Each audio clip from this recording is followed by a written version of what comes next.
Terus di balik banyaknya budaya, tradisi di tanah Madura, sebuah perguruan tinggi Islam negeri terus bertransformasi dalam menciptakan calon-calon pemimpin bangsa dalam bingkai akhlakul karimah, menjadi wadah bagi peradaban cendekiawan muda yang religius, kompetitif, dan kolaboratif. Selamat datang di Institut Agama Islam Negeri Madura.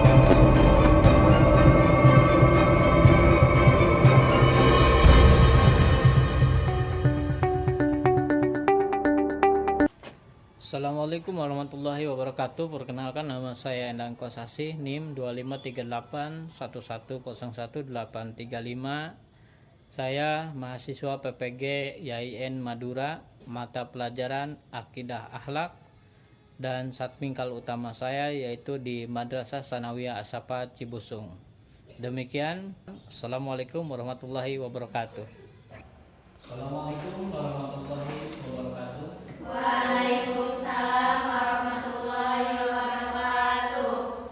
Bagaimana kabarnya anak-anakku sekalian? Baik. Alhamdulillah. Ada yang tidak hadir pada hari ini? Ada? Ada Berapa orang? 3. 3. Atas nama siapa? Ami. Ami. Terus? Musti. Lucy. Terus? Andrian ya. Oke. Nah, sebelum dimulai kepada pelajaran Bapak, alangkah baiknya kita berdoa terlebih dahulu. Setelah berdoa, kita menyanyikan lagu nasional yang berjudul Garuda Pancasila. Silakan dipimpin oleh ketua kelas. Siapa ketua kelasnya? Silakan dipimpin berdoa. Berdoa dimulai.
Kita lanjut kepada materi hari ini, yaitu tentang akidah akhlak dengan judul Akidah Islam.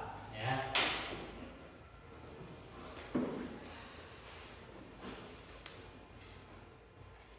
Kita beri judul temanya yaitu bahagia itu sederhana. Ya. Dengan akidah Islam lebih bermakna. Di situ ada kata konsepnya yaitu alam, lingkungan, dan kebahagiaan. Apa itu akidah Islam? Nah, di sini diberi pengertian secara bahasa akidah itu ikatan atau perjanjian. Perjanjian dengan siapa atau ikatan dengan siapa? Dengan Sang Khalik, pencipta, yaitu Allah Subhanahu wa Ta'ala, yang sudah menciptakan kita, alam dan bumi semesta ini beserta isinya. Itu adalah ikatan, ya, ikatan kita dengan Allah secara lahiriah dan batiniah. Nah, lanjut lagi, dasar-dasar akidah Islamnya apa? Al-Quran dan As-Sunnah. Apa yang tertuang di dalam Al-Quran itu adalah perintah atau kata-kata Allah yang harus kita jalankan. Ya, As-Sunnah, sunnah-sunnah yang harus dikerjakan. Ya, perintah yang wajib. Salah satu contohnya yaitu tentang rukun Islam. Rukun Islam ada berapa? 5. Iman kepada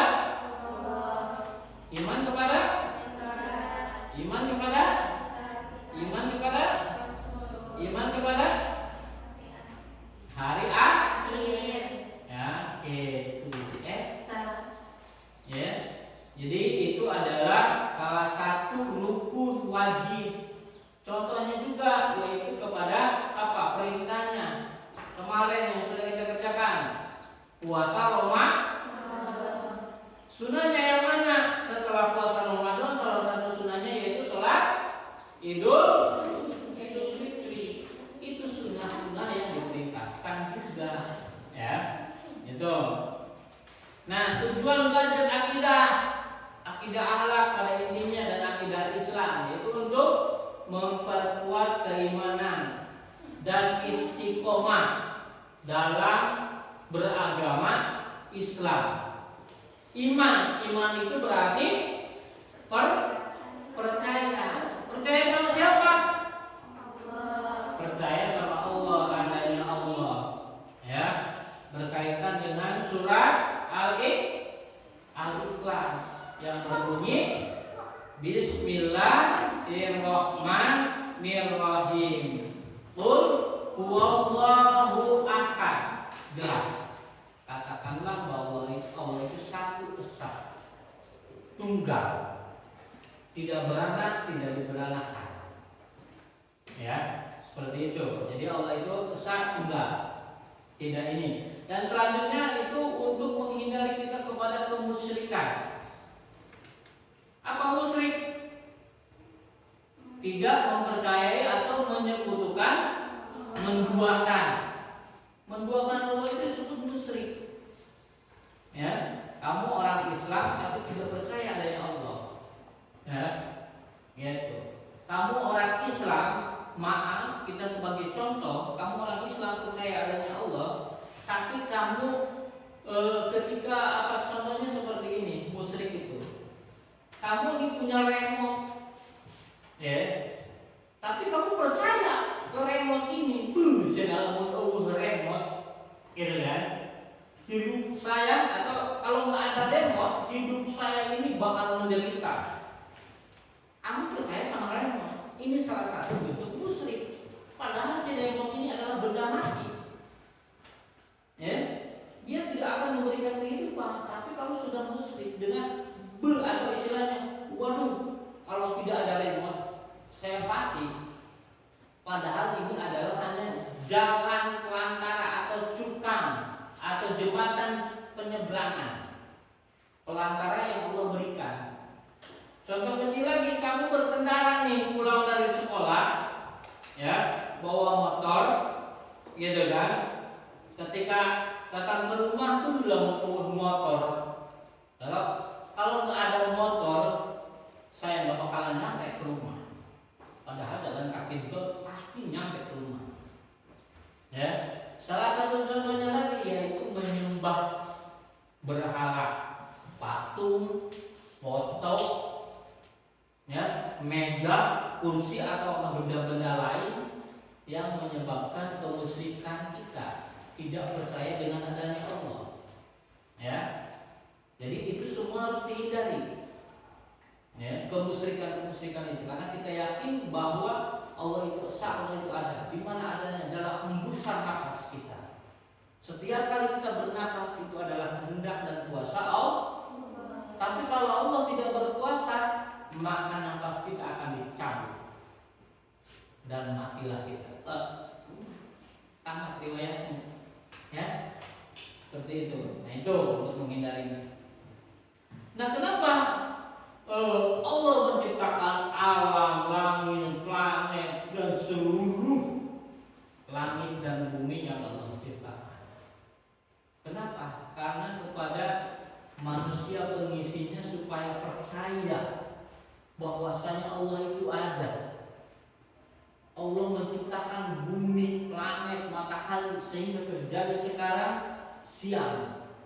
Kelihatan sama kita. Allah menciptakan malam sehingga malam gelap gulita. Ya. Ketika malam kita disuruh beristirahat, ketika siang kita disuruh berikhtiar, belajar yang sekolah, yang bapak-bapak mencari nafkah, yang ibu-ibu mungkin juga sama. Ya. Itulah salah satu anugerah Allah. Alam di sini, planet, ya itu alam semesta, keindahan alam. Kenapa? Atas berkat rahmat dan izin Allah. Nah di situ manusia diberikan tanggung jawab. Tanggung jawab untuk apa? Yang berkaitan tadi ya, menjaga kelestarian lingkungan hidup.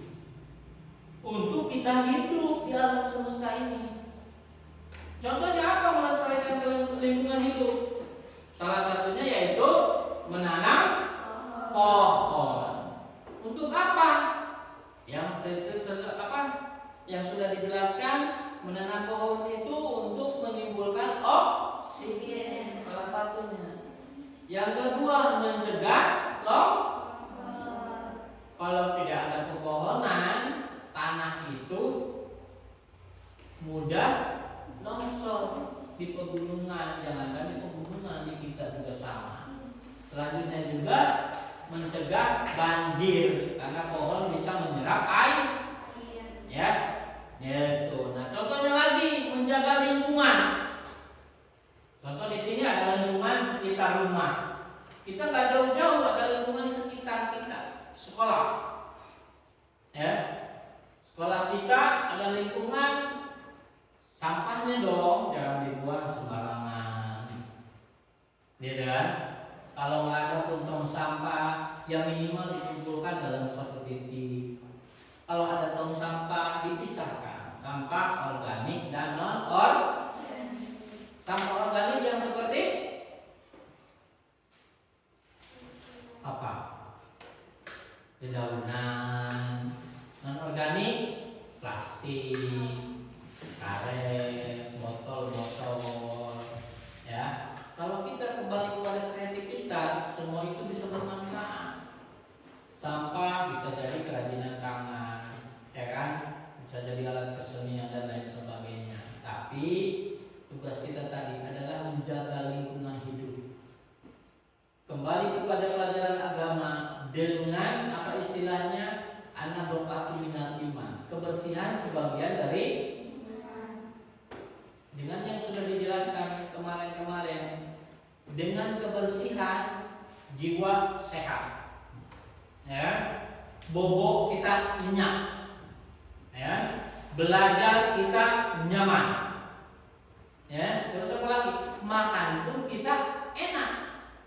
Tapi coba kalau lingkungan kita kotor. Satu contoh, kamu bawa nasi masuk kepada pembuangan sampah akhir, makan kamu di situ, enak nggak? Dengan berdampingan dengan sampah yang baunya luar biasa. Atau di sekolah aja di sini, di ruangan nih, kalian nggak rajin, ada bangkai tikus, kalian sambil makan, apa enak rasanya? Nggak mungkin kan? Nah justru itu, kebersihan harus dijaga. Lingkungan sekitar sekolah kita dijaga. Kalau ada teman yang buang sampah, ya peringati, ajak baik-baik. Mulai dari diri kita sendiri. Kenapa? Dengan buang sampah sembarangan dampaknya apa? Banjir.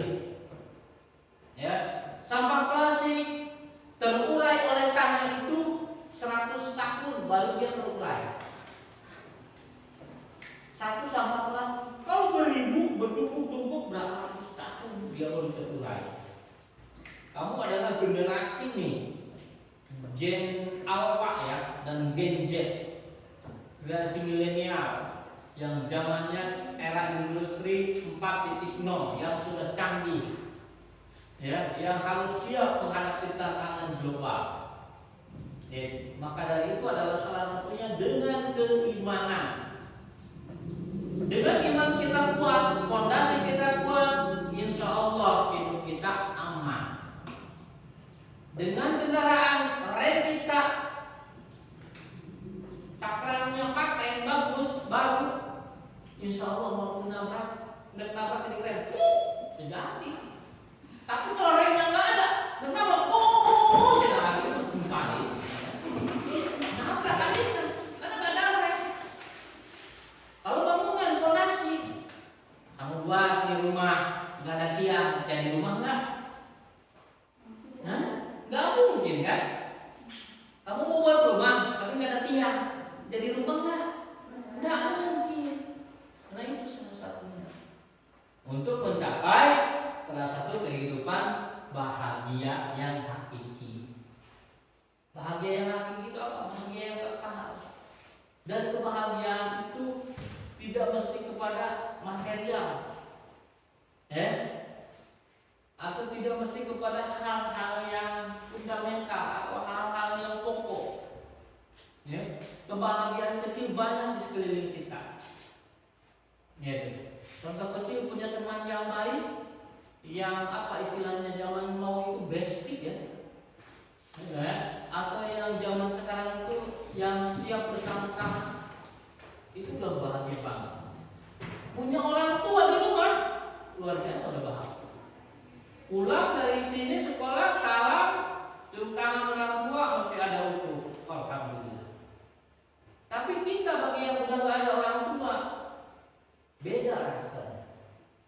Pulang sekolah, datang ke rumah nggak ada siapa-siapa. Kita kasih salam, mungkin hanya meja dan kursi yang jawab. Nah, itu adalah satu kebahagiaan yang hakiki yang patut kita syukuri. Dan agama atau Islam memberikan pelajaran, hormati orang tuamu, hormati gurumu, supaya kamu menjadi anak yang soleh dan soleha, supaya kamu menjadi anak yang berguna dunia dan akhir. Dengan hormat, mudah-mudahan kita menjadi orang yang amin ya rabbal.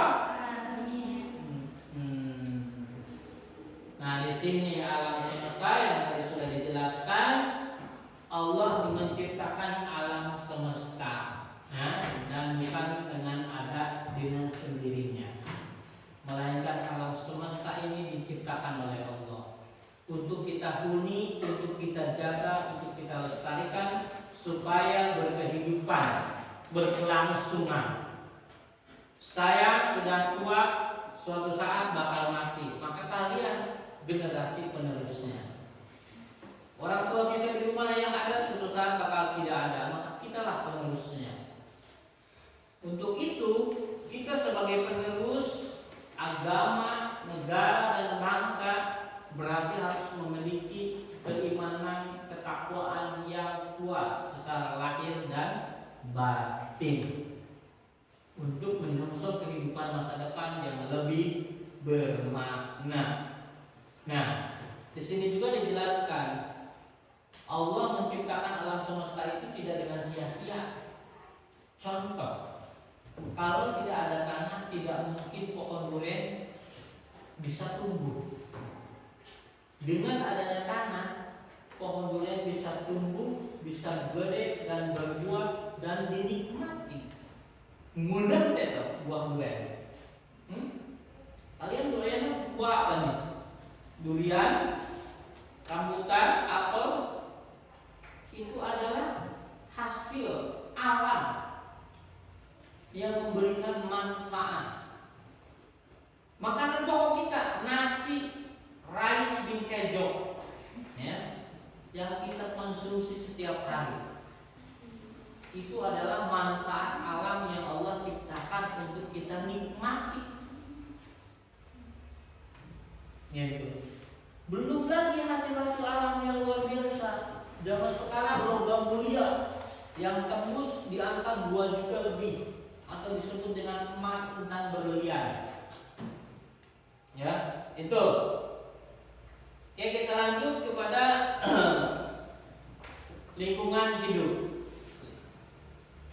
Pak, kok materi akidah menaikkan kepada berbagai macam? Ya, zaman sekarang itu kita harus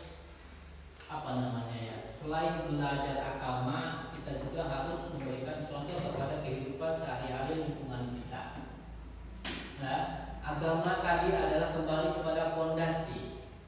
Agama kembali kepada Tuhan, ya, untuk menjaga kekokohan kita, dan untuk kita berkehidupan, berkebangsaan, bersosial, berbudaya, bermasyarakat. Ya. Dengan agama kita bisa berbudaya, bermasyarakat dengan tata krama dan sopan santun yang telah diajarkan oleh orang tua, guru. Orang tua di rumah, guru di pondok, guru di SD, di MI, di MTS dan selanjutnya. Seperti itu, ya. Nah, Allah ciptakan untuk kesejahteraan umat. Sejahteranya apa? Tadi banyak. Ya. Dengan adanya sawah, orang tua kita bisa nanam padi. Dengan adanya tanah di kebun, kita bisa nanam pohon durian. Enggak segede pohon kadunya pakai beli HP, pakai selfie polician dan itu sama juga kan, hasil dari alam yang akhirnya bermanfaat untuk kita. Ya. Nah, di sini tadi dijelaskan pula adalah kebahagiaan. Bahagia itu apa? Ya, bahagia itu sederhana. Tidak mesti hidup mewah, bergelimang harta, tapi uangnya dapat korupsi. Itu nggak bahagia. Ujung-ujungnya menderita di penjara.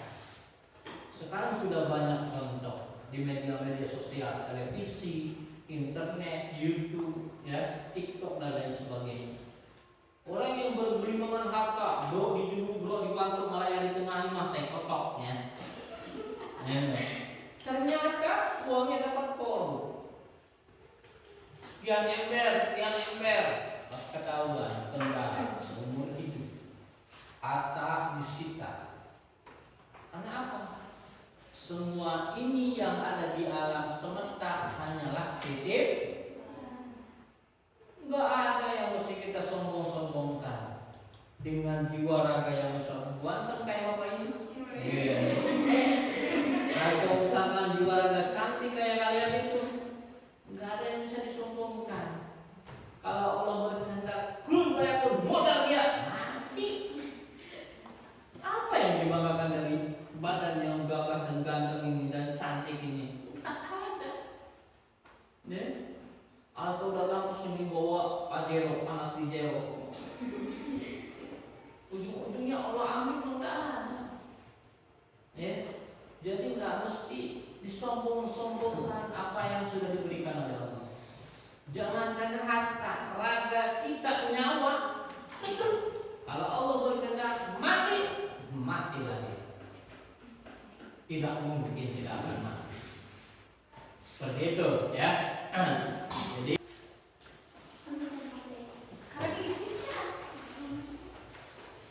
oke, silakan, ada pertanyaan? Silakan bertanya tentang materi yang sudah dijelaskan. Nanti kita di akhir kembali kepada refleksi penjelasan materi setelah ditanyakan. Silakan.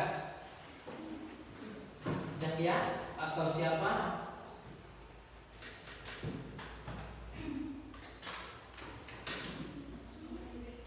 Di sini kan ada kasus nyatanya satu contoh melestarikan lingkungan. lingkungan. Sudah. Solusi kreatifnya apa? Di sini pilihan dasar hukum akidah Islam itu apa? Kalau kurang paham silakan ditanyakan. Silakan yang mau bertanya. Oke, mangga. Dipahami materinya, bisa dijelaskan? Hah? Bisa dipahami? Bisa. Oke, bisa dipahami? Bisa. Mana? Boleh banget. Bisa dipahami? Bisa. Oke, kalau memang bisa dipahami, silakan dikerjakan. Kalau ada yang kurang dipahami, silakan ditanyakan. Kita pecahkan masalahnya. Jangan pecahkan botolnya.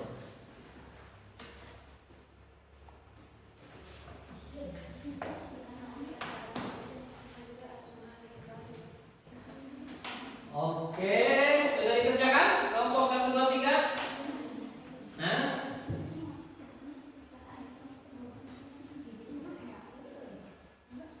Silakan, yang dari mana?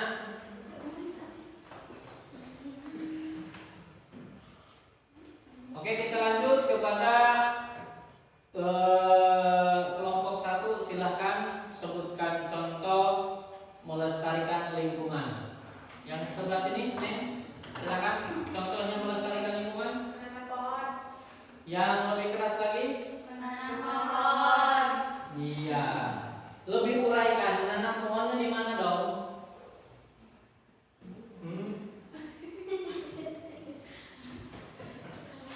Ya, melestarikan lingkungan salah satu contohnya itu menanam pohon di lingkungan sekolah, lingkungan rumah sekitar, di kebun, ya itu salah satu contohnya untuk itu.